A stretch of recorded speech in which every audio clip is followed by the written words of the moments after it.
3 people. So in my can hear me? It's very nice. Team is here. Team, can you hear me? Great. Thanks, team. So I thought of going into easy material today. The well-digested, classical, appear in all the textbooks. We're covering, and probably on Tuesday, I might change my mind, but probably we'll do a review, at least part of it. What day do we have the final? Do you remember? It's 14, yeah. So we'll have a review also before the midterm. And as usual, the thing that I don't promise to accommodate, but let me know if you have problems of, if you have 3 final at the same day or ridiculous deadline, some good reason that makes the preparation for the final harder on you, let me know, and maybe maybe I'll be convinced to find a solution. I'm not crazy about people taking 3 final at the same time. I understand that it's part of the systems here, but let me know if you have a part. What is out of the question is that I'll allow anybody to take the exam before the other people are taking it. That is not something that I'll consider, but taking it later happens when there are justified reasons. Okay. So homework 5 is out. Very nice grades. You had the following question. You have a set of points, and your query is a 45 degrees triangle. And I want to know who are the points that lives in this triangle, or how many are there. And I want to do it efficiently, like polylog, log to some exponent, plus k. Help? Remember? You had it in homework 6 or homework 5. You're given a set of points, preprocess them. I'll give you a query rectangle, but I promise you that this rectangle is similar to this one. 45, 45. Yeah. You can do a range tree that's sorted on the x and the y, and then like y plus x. Exactly. Multi-level range tree, right? Multi-level range tree would say, for example, if I have all the points and I want to know who are the points that lives inside the slab between x1 and x2, don't care about the y value, just want to know who lives inside the slab, then I can build a one-dimensional range tree, which is just take all the x-axes and sort them and put them in nicely in the tree. And now you just need to start from x1, visit everybody inside this tree. But more importantly, as you remember, because we'll play with similar ideas also today, we had the following notion of look at this tree, look at x1. At some point, you look at x2 in this main tree. That would be the split. And now every subtree that lies here, or every subtree that lies here, consists of points which are between x1 and x2. And then we went to each one of these trees and built everything based on their sort only the points that are relevant for this subtree, sorted based on the y value. So now if I'm visiting one of these subtrees, one of the blue ones, I'm sure that all the points in this subtree are between x1 and x2. And since the points here are sorted by y, then I'll do range search in the same way, but now with a vertical slab, everybody between y2 and y1, just to discover, because I'm sure that they live inside this rectangle. Now, the same way I can now take each one of the subtrees and put another level. We talked about it as a three-dimensional search, but on the same way when I have x, y, and z, but in the same way, I can take everybody that live in this subtree and sort them not by x, not by y, but based on x minus y, which essentially says sort them based on this direction. Everybody got to this solution? It was not very hard, but a bit tricky, right? I'm sorting them again, but based on their appearance along the main diagonal. And now, once I discovered all the points that lives inside this rectangle, actually inside this, I'll only ask it when it is inside a square, so let me draw it again. Now, if you'll give me one of the right-handed triangle, they were all 45 degrees, you'll first find all the points that lives in this range of x, all the points that lives in this range of y, and only the trees that satisfy, only the subset that satisfies this condition. But here, the one thing that I'm not doing is look at all the points explicitly, check each one explicitly to see is it also inside the triangle or not. That will not work. But not if I want a running time of order of log cube n plus k, where k is the output size. Well, it will not work because maybe there are tons of points which are not inside the query triangle, but I just need, but inside the query rectangle when I'm spending a lot of time on them. How do I avoid it? I use the third level of the data structure, which are just the points sorted based on the angle, using the fact that all my triangles have angles of 45 degrees, so I can sort them based on their projection. Or in other words, I'll again build one more level of the multidimensional range 3, but I rotated my world by 45 degrees before doing so. Cool? So that was slightly tricky.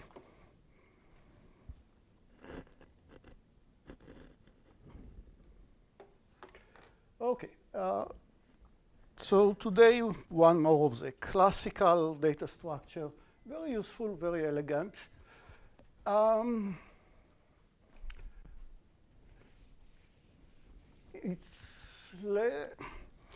It's probably comparing to other data structures that I mentioned, you'll find it a bit less popular in solving large problems because of constants, but it's still pretty cool. Before that, any question about the Davenport-Schinzel sequences that we discussed last time? We compacted we compacted on Tuesday a fair amount of material. We talked about Davenport-Schinzel sequences, no ABAB. We used it to prove the zone theorem, that once I have a line, I'm looking at all the faces that this line crosses in an arrangement of line. All the vertices that see each other in the arrangement, there is only n square pair, or for one line that I insert, there will be order n items that I need to check. Everybody is good with this? If you have like A, B, A, C, A, does that fit the sequence? Or is it not? No. There's a C before it. The no ABAB means I have a set of characters that I don't care for. A appears, set of characters B appears. It could be that nobody is here in the dots, could be that there is a bunch of other characters I don't care. A, B, A, B. Again, that's what we don't allow. And it could be nothing, it could be something else. Okay, and I promised you to tell you results about a spanner, about jammers and safety and privacy, but I think that I am a bit afraid to run out of time. So let's go down to a segment tree. So big, problem.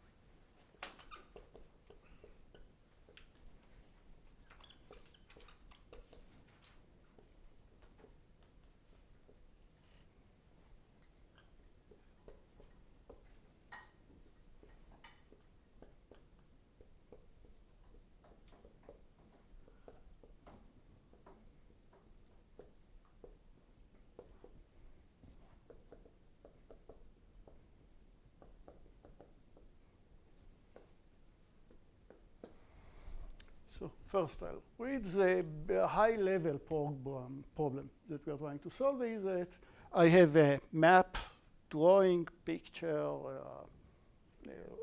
blueprint of something, and I break it into the basic atoms. And the basic elements are either just points, or they are pieces of the drawing which are segments. Maybe they cross, maybe they don't. But there is a lot of them. Maybe it's part of polygons that are all living out there, and so on. And I take them and I pre-process them, as usual. And now I'll surprise you with a query window, and my window will always be an axis parallel rectangle. And I want to know who are the segments that cross this segment, that cross this window. Computer game, your player just landed on some environment, you want to know what you have in this environment, and so on.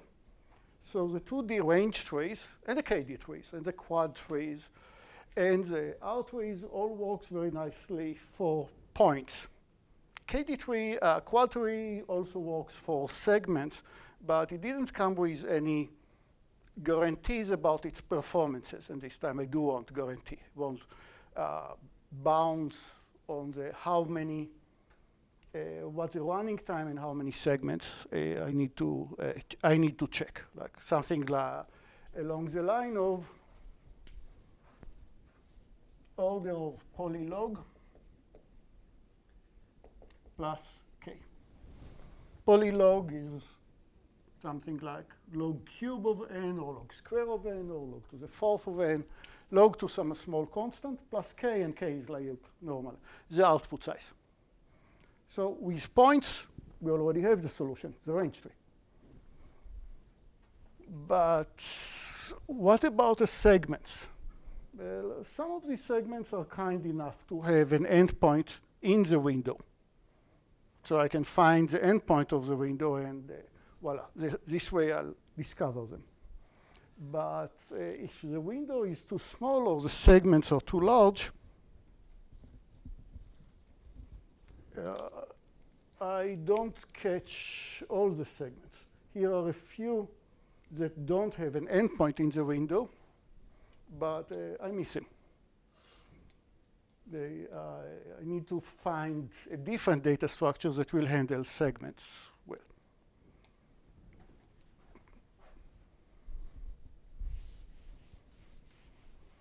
OK, so that was a big problem that I want to solve. Slightly less big. It's not exactly a derivative of this problem, but it's easier for me to explain the technique is the following.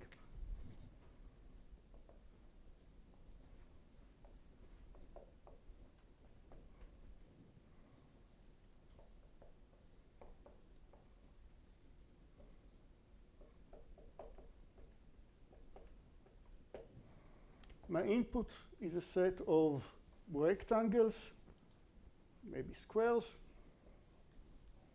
and I want to pre-process them.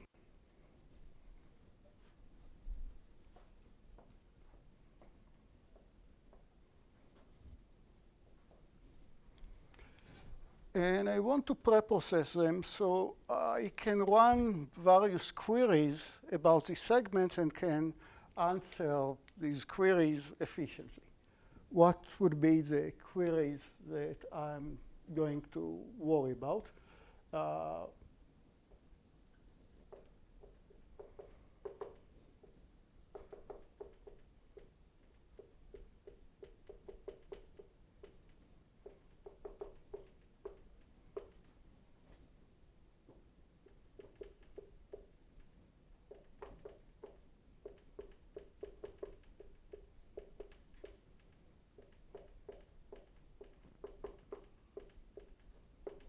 One type of query would be,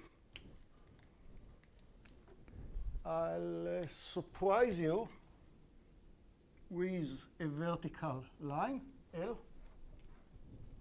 You know, some lectures I feel better when they are coming from the slide. Some lectures I feel better that I can do better job explaining with a whiteboard. So that belongs to the second part. And camera setting.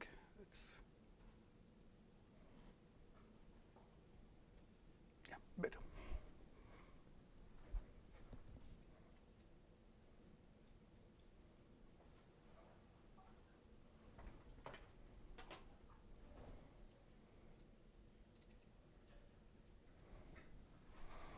And as usual, I'd like to know who are the rectangles that this line L crosses. Fast.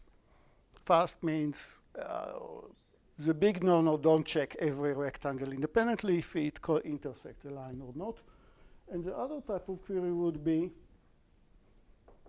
given a query point Q, report the rectangle is containing Q.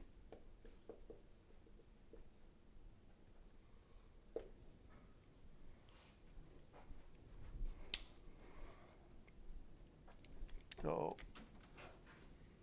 here is Q, and you need to say no rectangles contains Q. Here is Q, only S1 contains Q. If Q is here, then you need to say that who is this? S4 and S1 and S2, all containing Q and so on. And all these questions, as usual, if you know how to report them in polylog plus k, it means that you can count them usually in order of log n only. Once you're doing our standard trick of keeping a counter in every subtree saying how many elements are there. OK, so that was a mid-sized problem.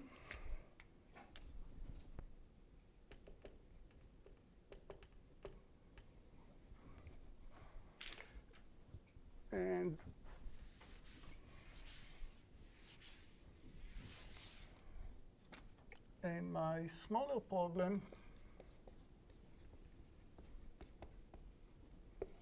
would be, given a set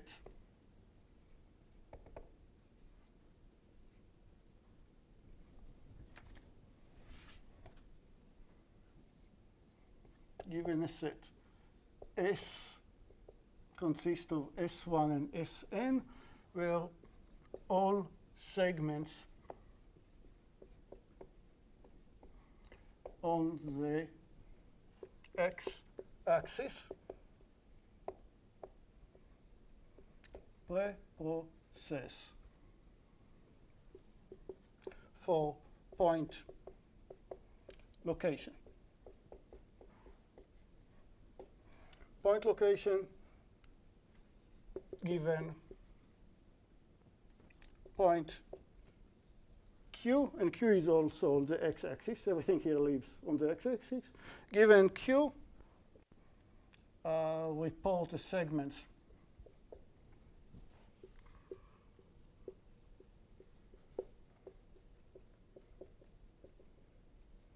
containing Q.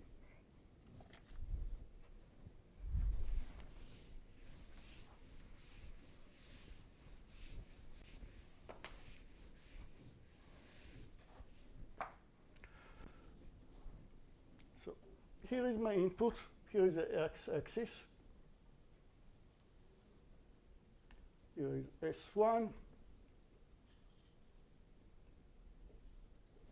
S2, S3,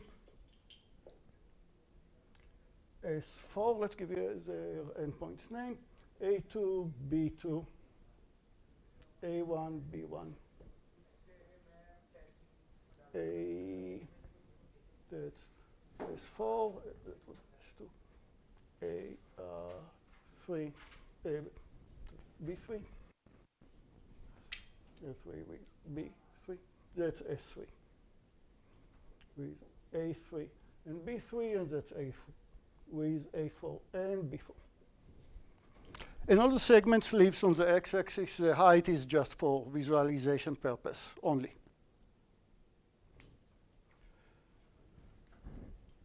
And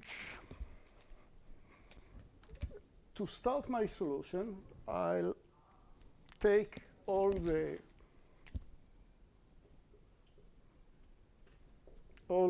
endpoints. Again, each one, it's just the x value of the x point, no y. Sort, obviously by x. And create a search tree.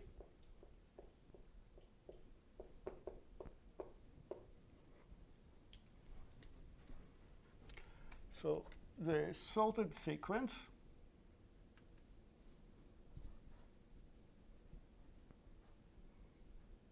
would consist of these values. And I'll take all these values. Let's call these values, I'll relabel them as x1, x2, forgot one, x3, x4, x5, forgot another one, x6, x7, and x8. Just all the endpoint, relabel them again from left to right. I don't care from which segment they came. And my first attempt would be take all these endpoints, I mean, it's not, and place them into a search tree. So here are my keys.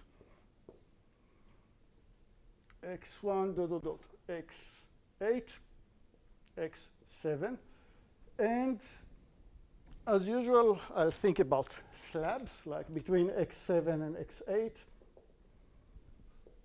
There is some segments that are leaving. Between x4 and x5, there is some segments that are leaving. Of course, in this slab, nobody starts or ends because there is no endpoints in this slab. Otherwise, I would cut it further.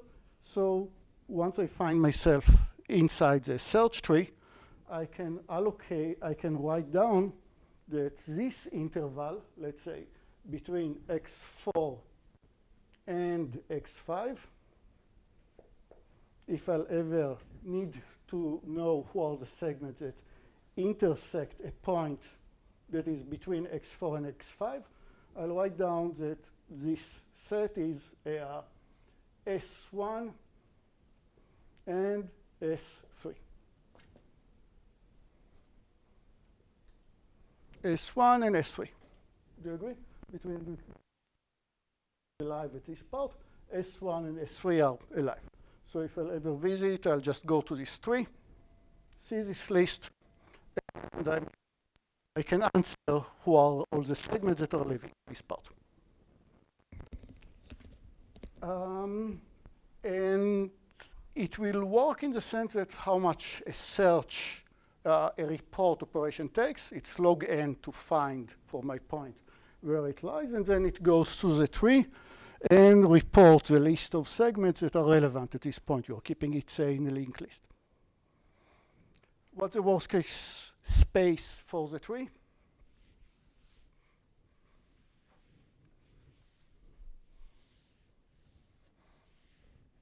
how much memory do I need for the tree in the worst case?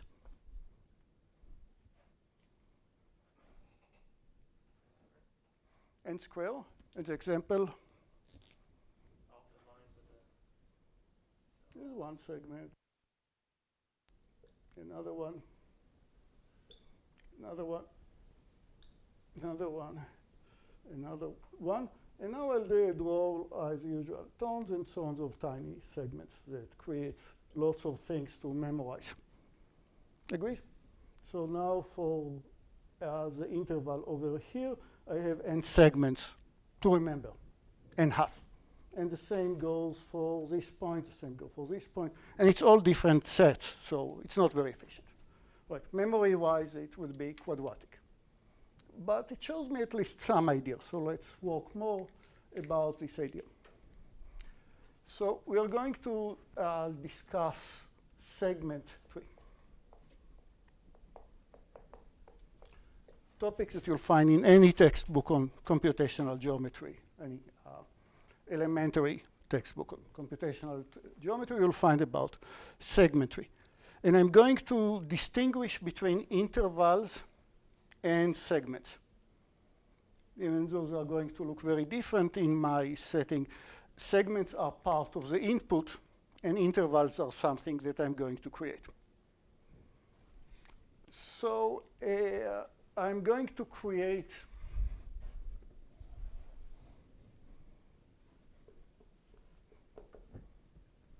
just write down, that would be order of n squared for the memory, but I'm going to create elementary intervals.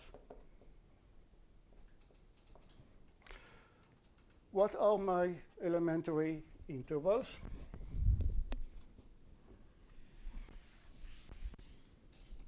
Mount, by the way, if you're looking for the lecture note of Dave Mount's, he changed it from a few years. Look for Dave Mount's lecture notes from 2021 or 2020. Fantastic lecture notes, including the WSPD, including essentially everything that we discussed, zone theorem, and much, much more. And he explains it very nicely. So, yeah. So Mount's lecture notes, but you can also play with the recent years that he added, like me, added the well-separated pair decomposition as one of the big things that happens. But OK, so the Mount says start when every elementary interval is just a point itself. I'll say elementary intervals are just the intervals between x1 and x2 will be one interval. And x2 and x3 will be I2. And from x3 to x4, I3, all the way to the last interval, I4.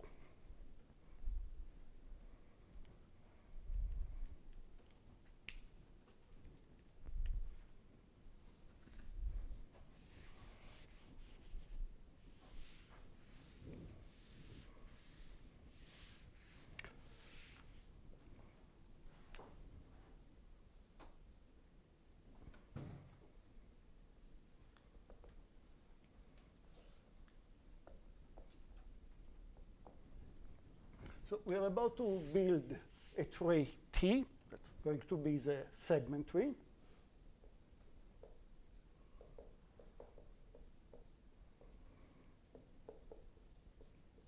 Each node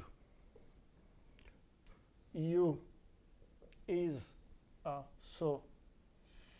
associated with an interval I sub U. So I still didn't tell you anything about how I build this tree. I just tell you I'm going to build a tree. It's going to be called the segment tree. And every node of this tree will have some intervals that it corresponds to. When we talked about quad trees, R trees, every node has a range R of U.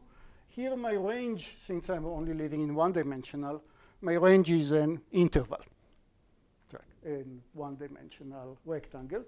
So every node will store an interval, and later we'll see also each node U also stores a subset, called it S sub U, which is a subset of S. S was my original set of segments, and S sub U will be some subset of these segments that U needs to store.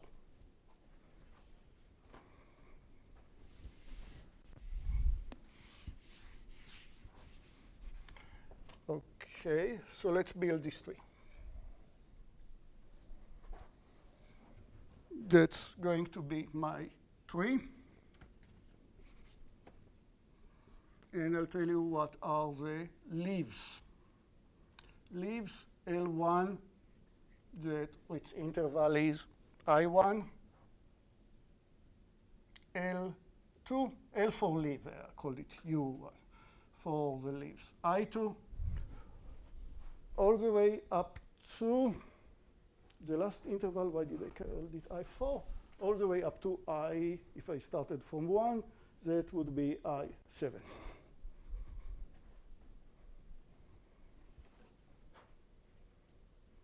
So that would be leaf 7.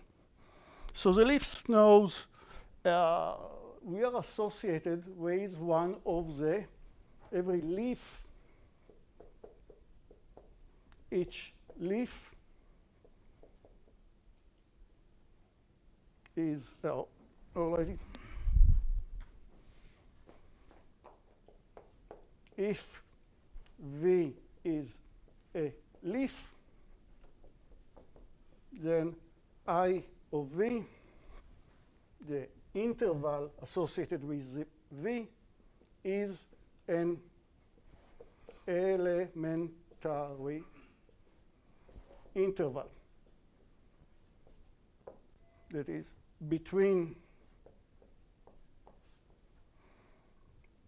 xi to xi plus 1. And xi is where there is endpoints of all the segments that I created over here. So if you lost me in the sea of notations, I had as an input a set of segments, all on the x-axis, all on the x-axis, and I took all the endpoints, ignored for the time being from easy starting point or endpoint, projected all of them, or think about all of them as just a set of x values, points on the x-axis, sorted them, and from the very first one to the second one, I'll declare it to be an interval. Interval is what us, as the algorithm creator, generate. Segments is part of the input. The input consists of segments.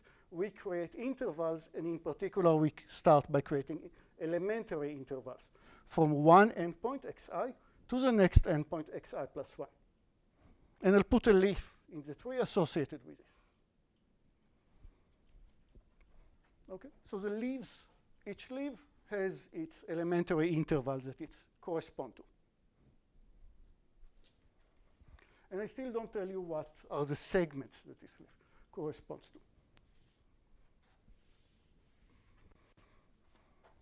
to. Okay, now I take two leaves, L1 and L2, and they have a parent, U1, 2.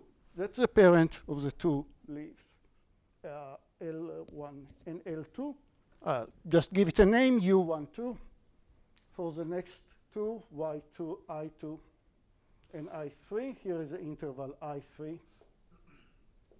It's two leaf, and this would be U3, 4. The notations are arbitrary, of course, just to denote in the index that that was created as the leaf of the interval I3 and the leaf of the interval I4.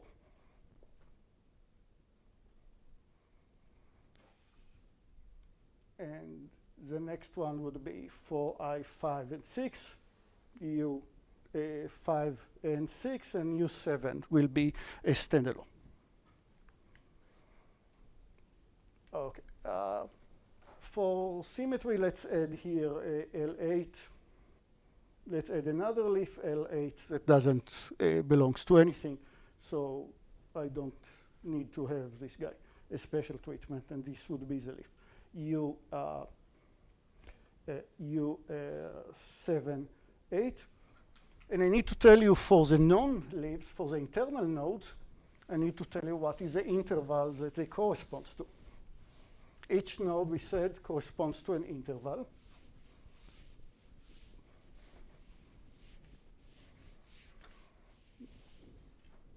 So for every internal node U of t, we set I of u to be I of the left of u, union with I of the right of u.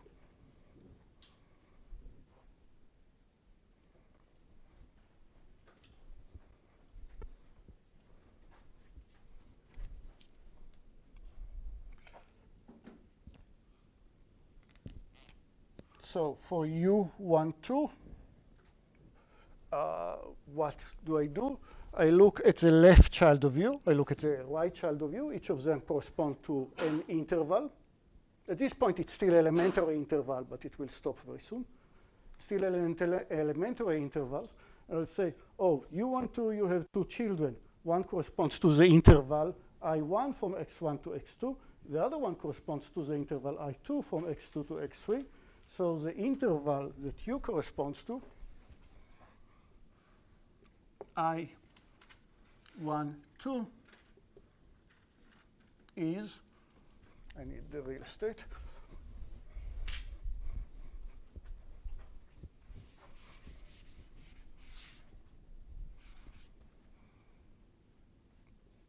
I of, did I call it? I of U, I of U1, 2 is an interval that starts at where the leftmost point started of the first interval of the children and ends where the rightmost point of the second interval ends. So it's x3. But just a union of the two children. And and what about U34? What's the union of its two intervals? It would be I3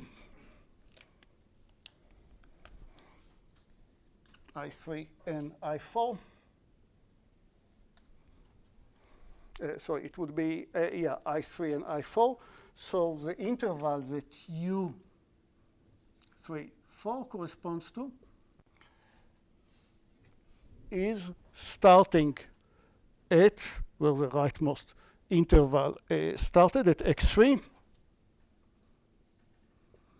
and ends at, should be x5.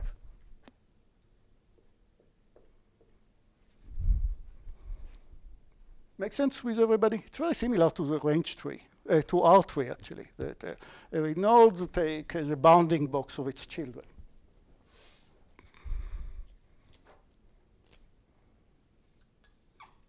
And as you can guess, W, we have W.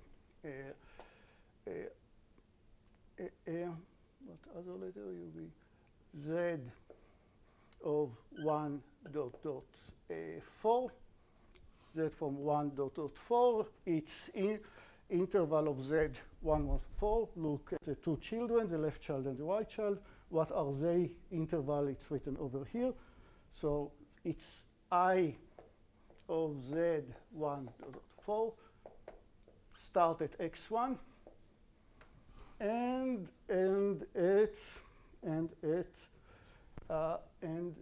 at x5.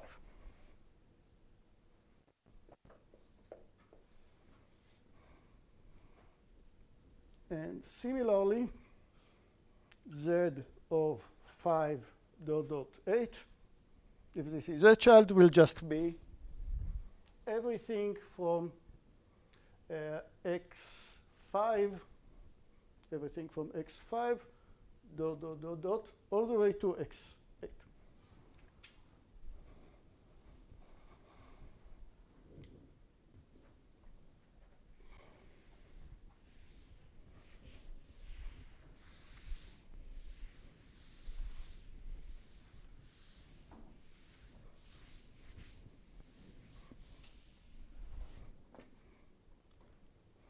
So let's write it down.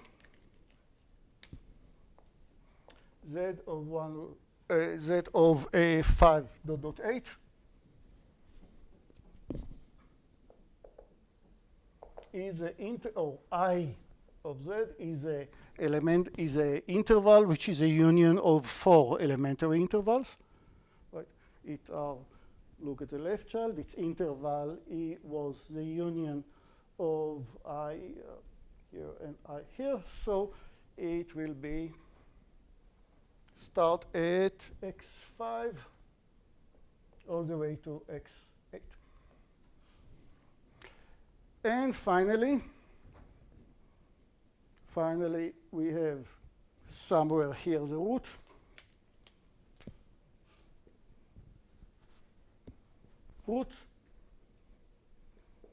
What will the interval that the root correspond to?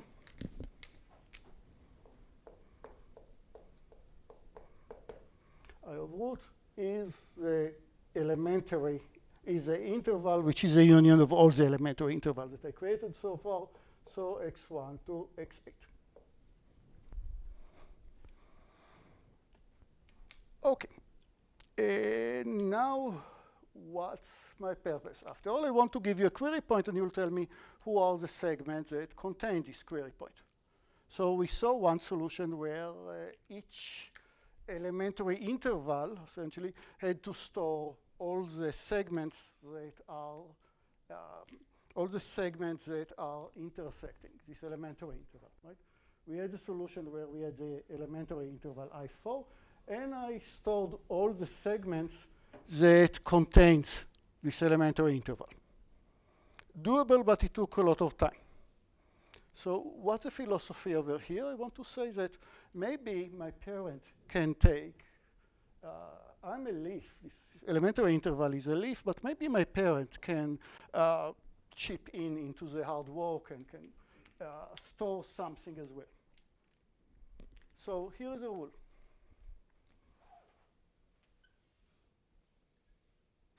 Who is S of U? S of U is the subset of the segments of S. Obviously, S is a set of segments. Interval is what we create. I remind again, segments are part of the input. So S of U is a subset of the segments of S for which I of U is contained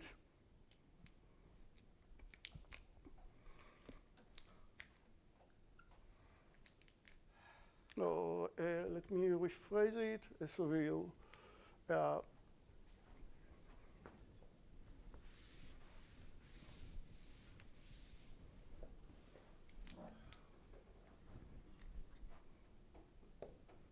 for which a segment S belongs to SU if it obeys two conditions. It should be relevant for the interval that U has in mind. That is, I of U, the interval associated with U. U might be a leaf, might be the root, might be anything. I of u as a subsegment below is fully contained in the segment S, one of the input segment S1, S2, S3, S4. So in this case, I will think maybe I'll store the segment S in S of u, but it's also if my parent, the parent of u, cannot take this hard work for me. So when will my parent can take this work? My parent can take this work if S would cover my parent. So it's my job to store u if to store S if I of u is fully contained in S. S covers I of u, but I of parent of u is not in S.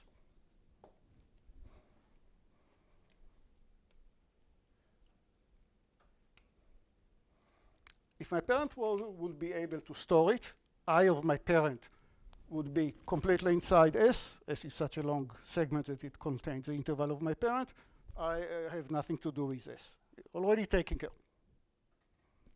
I will store it only if my parent is refused to, because it is not fully contained.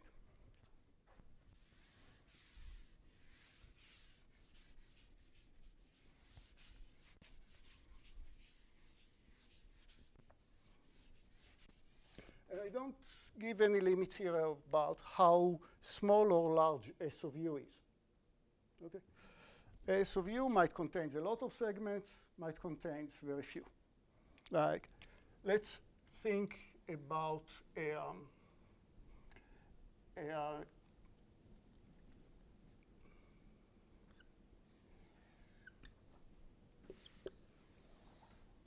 let's think about this example. So here is my x-axis.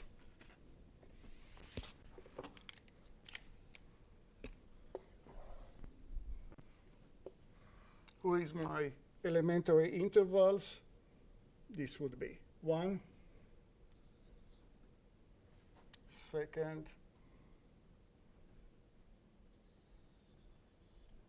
third, fourth, and fifth. So U, U2, U3, U4, U5. It is a good example.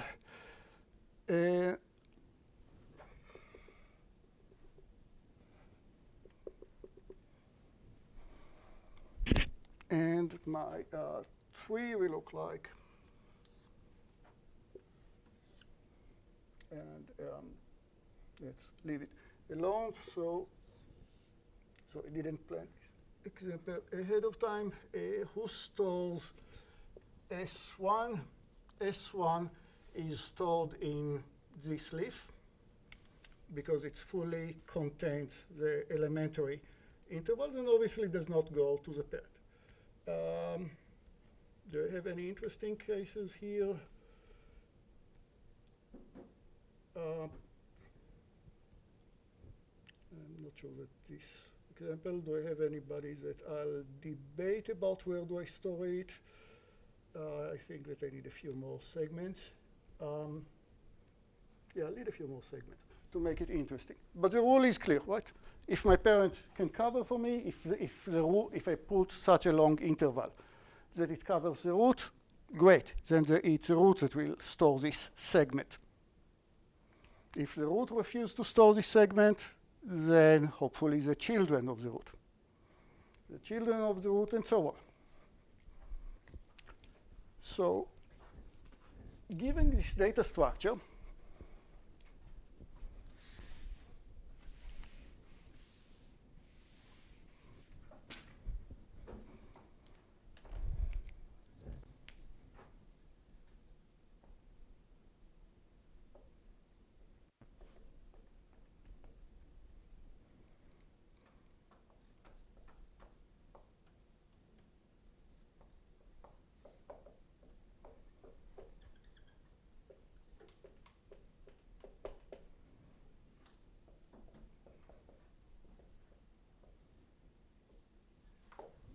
help.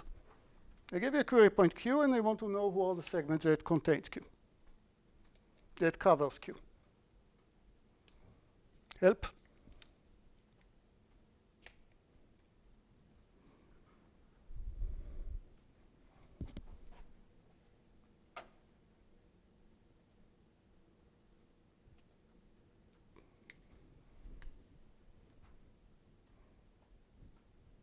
Giving this data structure. Yeah. You start at the root, you see which child Q is in, but for each node you report those segments. Wait. I started the root, sounds very well. The root is associated with some interval by itself, and the root knows this interval. Now, if I have a segment that covers the root, let's say that this is one of my segments. Here is one of my segments. It didn't have to be red, but it happens to be. If it covers the root, and my query point is in I of the root, report this segment. You're not done. There might be other segments, but this one, yeah. Yeah, don't you trace it down to where it goes and basically take note of each segment stored in each node along the way, because that would include the... Exactly. So you're absolutely right. I visit the root. I check, do I have any, is I of the root contains my query point? If it does contain my query point, let's do it. Here is some node U. It might be this is I of U, and U might be the root. It might be the leaf. I don't care. It's one of my elementary intervals. Let me change color of this interval. We said that red was mostly. I'm visiting some node U, and here is I of U. And I noticed that Q, my query point, belongs to I of U. If my query point is outside I of U, then I leave U alone. I mean, there might be some segments that are relevant for me, but you will not tell me any information about these segments. So when am I sure that a segment contains Q? Well, if Q is contained in I of U, the interval that our algorithm constructed, and there is a 0 or 1 or several segments that all these guys satisfies the first condition. They are stored in S of U if they fulfill the first condition, that I of U, the red guy, is fully inside each one of these black segments. So they need to be reported. That was, to start with, that's the root itself. And then I take Q to the root, and Q, because the intervals are disjoint, except the endpoints, the intervals are disjoint, then Q is either on the left child, the interval of the left child, or Q is in the right child. Or neither, but then I wouldn't pass the root test. So if Q is in the right child, voila. We go to the right child and repeat the same process. You just verify that Q is an I of the right child, in this case, in the interval of 0 from A5 to 8, that is between this endpoint, and this point. Q is somewhere here. Every segment that is here needs to be reported as well, in addition to the ones that were reported from the root. And continue recursively. Okay, so all the segments are reported.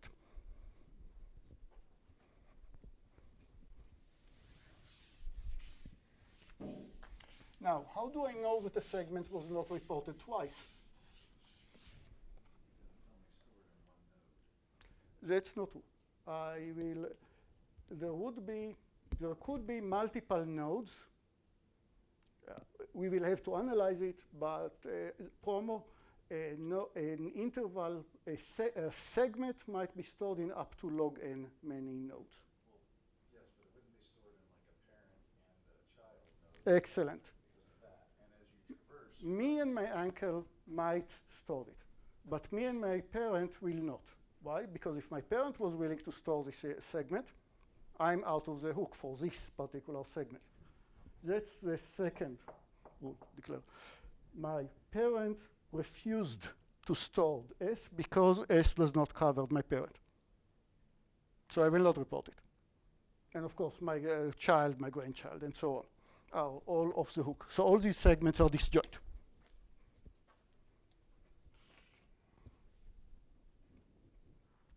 Cool. Now, what's the height of the tree? That's easy.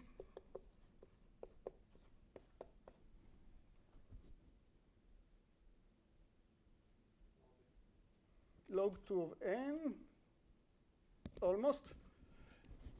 Not exactly log 2 of n, log 2 of, there are 2n endpoints. So the log 2 of n times 2, still log 2 of n. Plus minus 1 because of the last endpoint, maybe it's not power of 2. So how much the search, the reporting takes? It takes log n to follow the path, and for every set that I visit, that I'm inside, I just need to report it, so it's plus k. So far, it was order of log n plus k.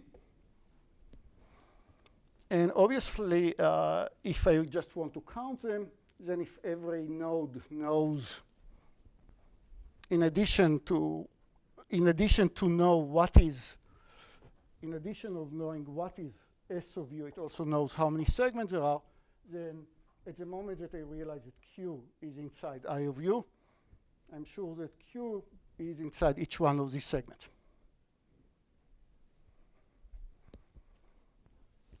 Okay. Now, let's touch the sensitive issue. What's a memory? We already had a tree that can answer everything. And essentially, the previous tree that we started was followed very nicely the first rule and completely ignored the second one. And I wanted to argue that it's not very economical, and I want to prove that now it is economical. So let's think about the four nodes that you see over here. How many of them can store the interval? You know what, let's start from the leaf. I'm going to insert a new interval, but its endpoints are aligning to everything here. Please tell me how many nodes might store the interval. Give me an example where out of the leaves, how many leaves can store a segment? I don't think that I said it correctly in the previous time. How many leaves might store Si of the segments of the input?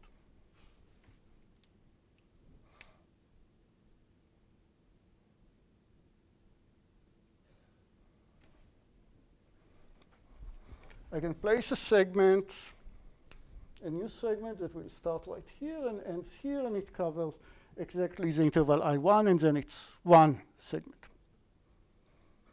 But I can make this interval last a bit further. Anybody sees a more interesting example?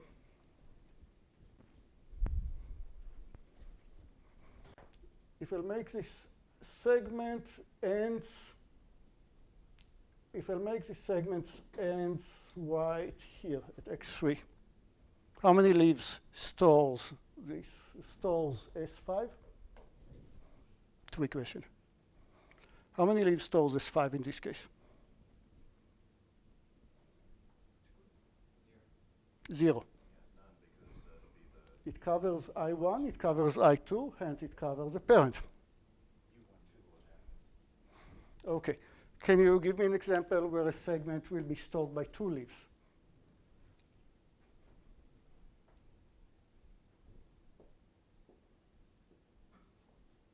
If you just like shrink it a little on both sides.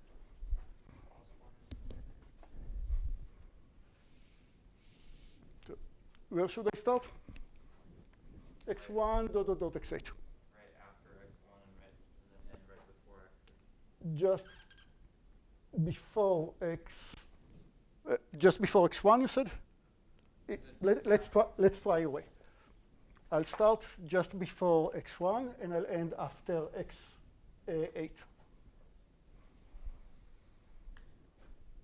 I don't believe that the camera can catch it, but how many in how many nodes in general this green segment is stored in the whole tree?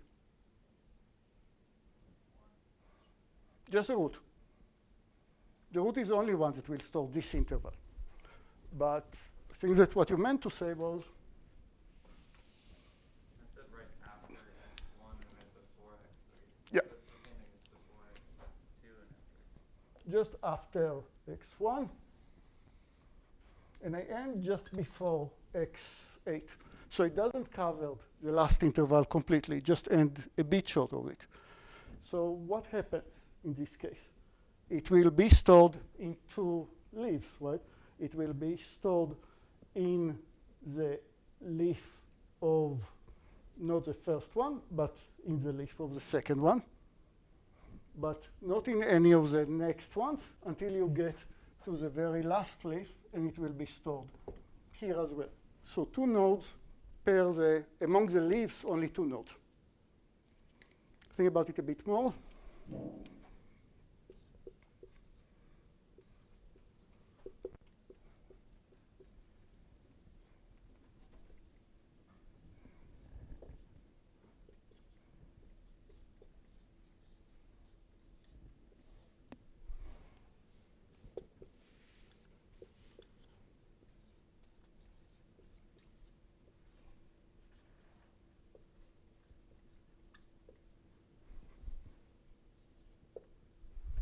Per level of the tree, each one of the SIs will be stored in at most 2 nodes per level.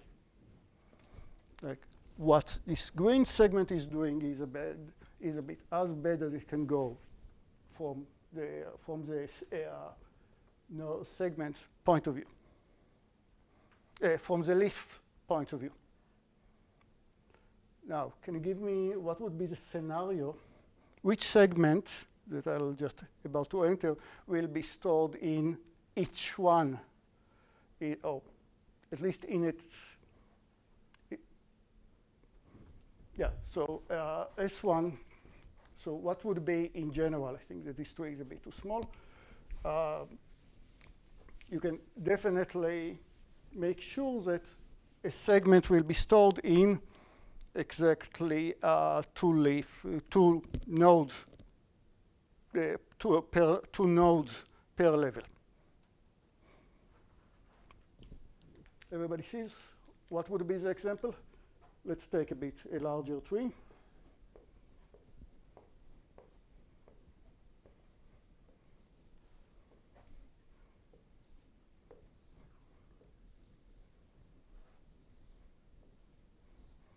And where can I make a segment be maintained?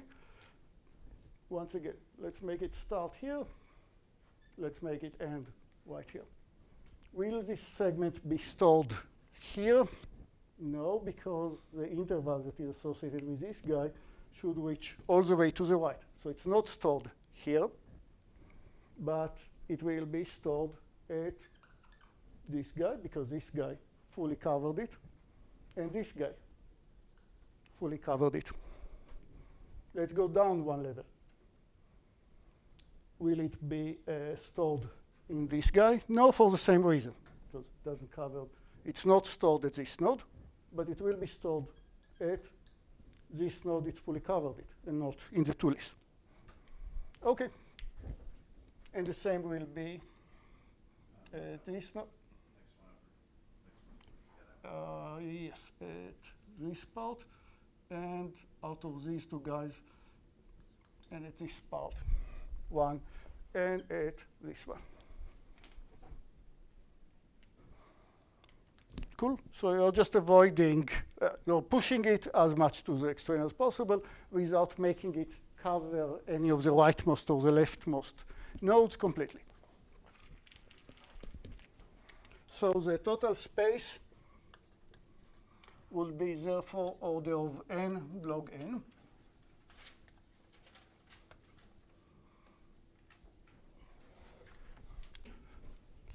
And because every segment is stored in at most 2 nodes per level. Okay, let's move to 2D. I have a set of rectangles.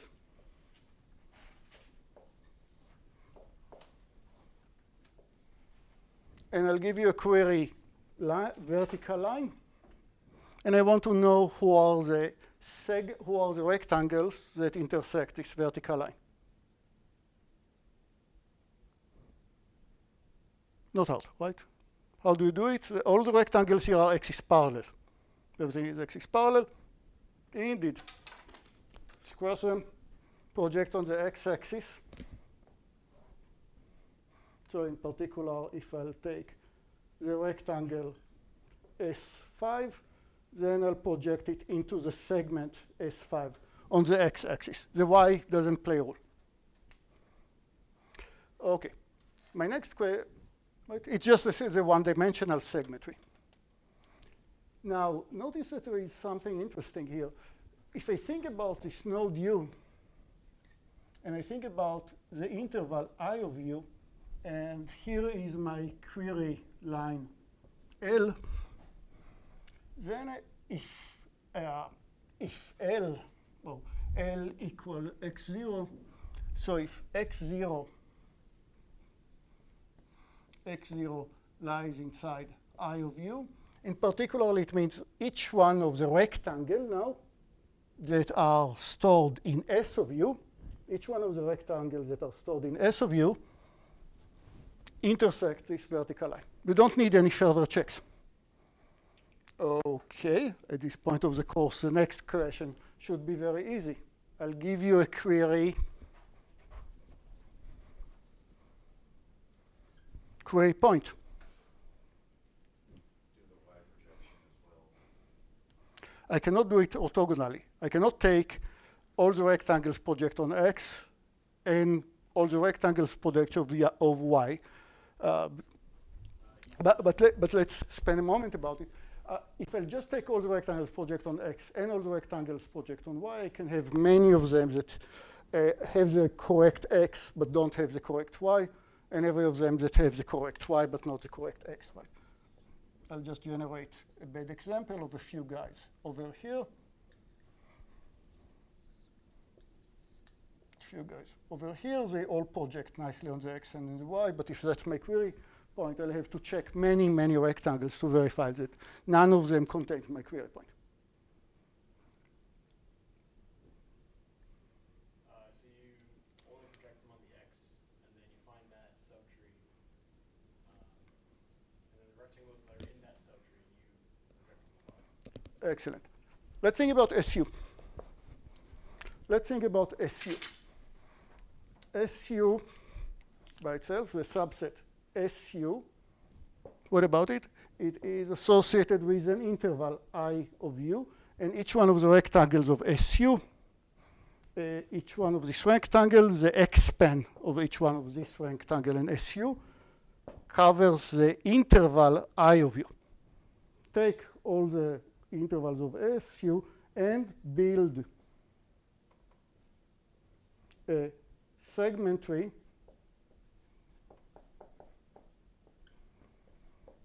on their Y projection. Build a segment tree on their Y projection. It's once again the idea of the canonical subsets that we played with in the range trees and also in the well-separated pair decomposition. To tell you about a group of elements, I don't need to tell you about each one individually.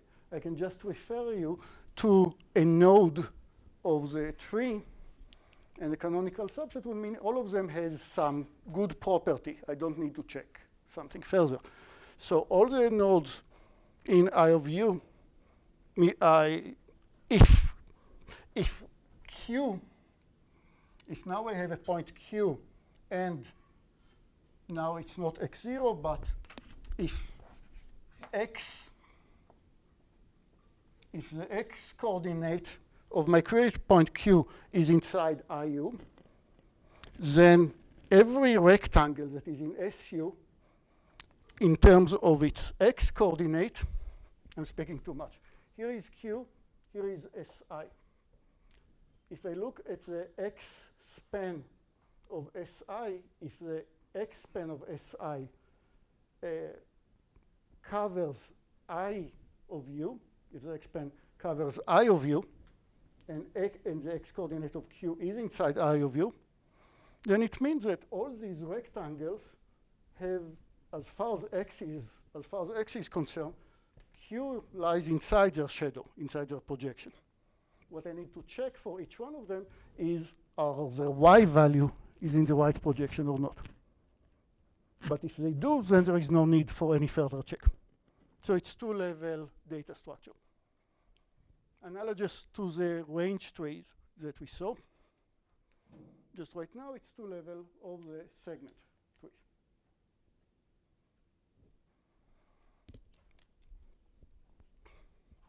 Okay. So just to summarize,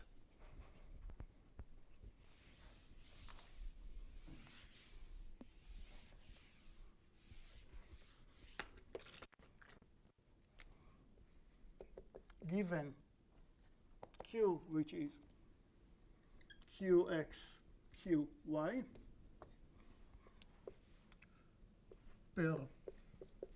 perform a search in the main tree T to find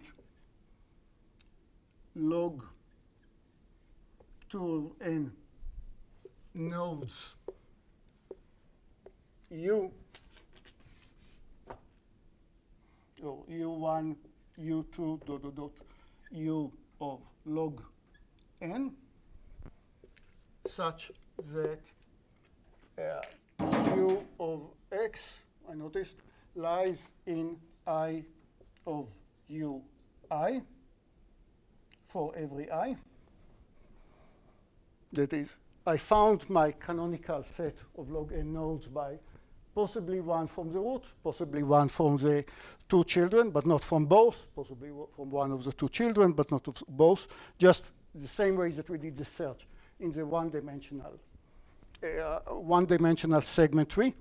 Here are the log n nodes that contains, whose interval contains Q. And for each one of them, each ui perform a search with the query qy in, and I didn't define it yet, T of u of I, where T of u of I is a segment tree built on y, but only on the subset. So the search time is order of log square n, trees that I got from the main tree, and in each one of them I performed another log, plus how k, where k is just how many rectangles I found altogether. I never have to recheck a rectangle twice. Convince yourself you never have to check rectangle twice. So the only little thing that is left for next task is if I have segments that are not rectangles, and now I'll give you a query window, I will have to look at all these segments and build a range tree on their projection, so that if you look at this edge of this of the window, you can find all the segments that are not necessarily horizontal or vertical, all the segments, all the pieces of the map that intersect this query edge of the window. And I'll repeat it for the 4 edges of the window.